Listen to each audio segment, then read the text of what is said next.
All right, welcome to the Explainer. Today we're tackling something that is, honestly, the secret engine behind so many successful companies: sales enablement.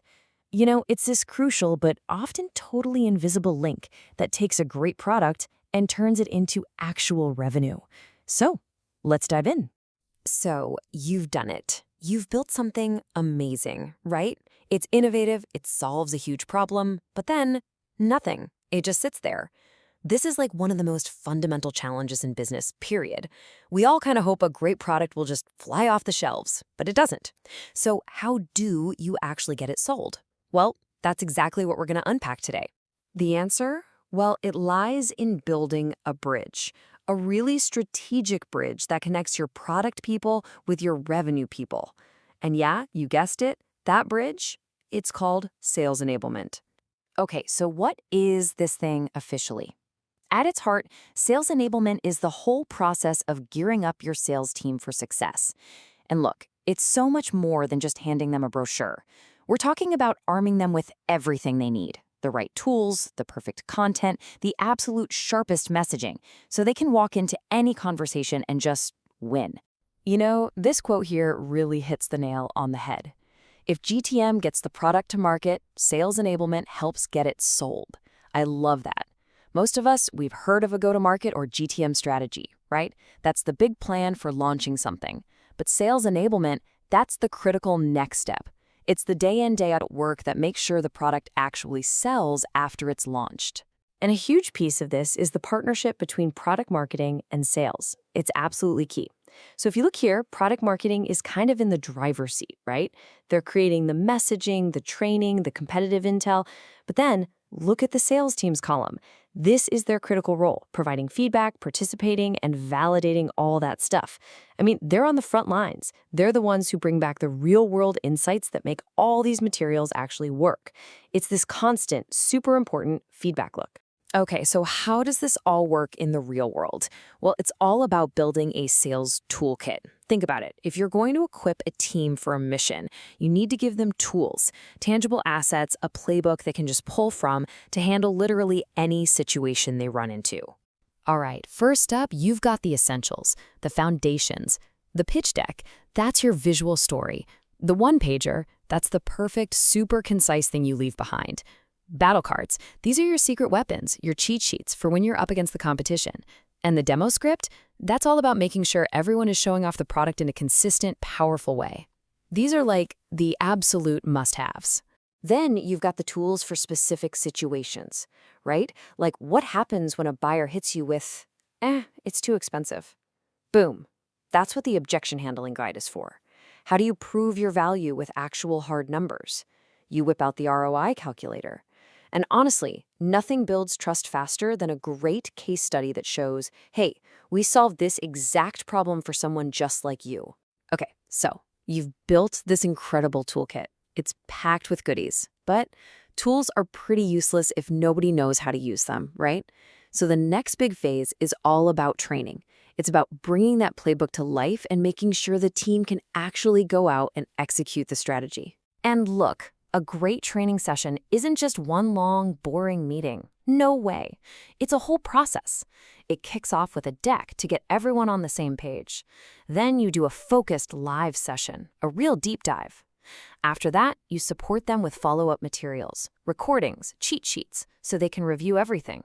And finally, you hold office hours for any last-minute questions. The whole thing is designed for retention and, just as important, for confidence. Now, a really critical part of this training is creating something called talk tracks. The goal here is super simple. Make sure every single person on the team can explain the product's value in a consistent and really persuasive way. Think of them like pre-written, powerful sound bites that make sure your core message never, ever gets lost in translation. So let's look at a really great example of a talk track. Check out how specific this is.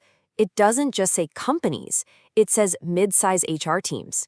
It doesn't say makes things faster, it says cut onboarding time by 40%. See?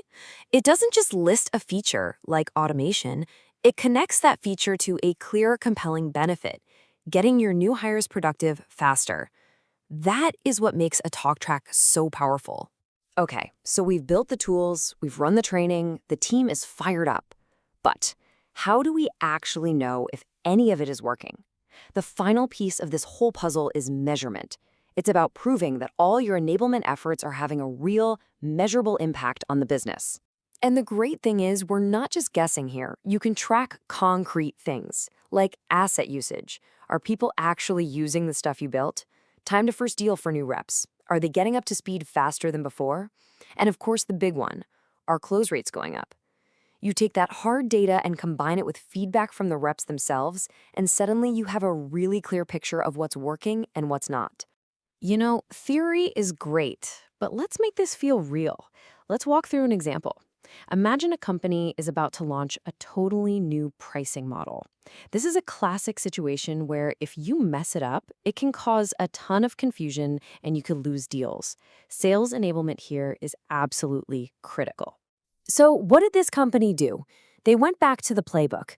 They built the specific toolkit just for this launch. They updated the sales deck with the new pricing tables. They created special email templates just for their existing customers. And this is so important. They made a battle card specifically to handle that tough question, why did you change your pricing? They didn't wait for the problem. They anticipated the challenges and equipped the team to handle them head on. And the result of all that work? An 11% increase in their close rate. And get this, in just 60 days. That is the tangible, bottom-line impact of a great sales enablement strategy. It proves this isn't just some support function, it's a straight-up revenue driver. This chart here really connects the dots for us. Look at that first bar on the left. That's rep adoption. A whopping 85% of the team was using the new materials. And because that adoption was so high, it directly led to the result you see in the second bar, that 11% jump in close rates. It's a perfect, clear line from enablement to results. So when you zoom all the way out, that's what this is all about. We started by talking about a bridge, and that's what sales enablement is. It's that strategic engine that connects a fantastic product to the revenue it really deserves. It's the system you build to equip your team to win, turning all that potential into actual performance. So I'll leave you with a final thought to take with you. Think about your own team, your own company. What's the one competitor you're always running up against? Or the one objection you hear over and over? What's the one battle card your team needs right now to go out and win its very next deal? Thanks for tuning into The Explainer.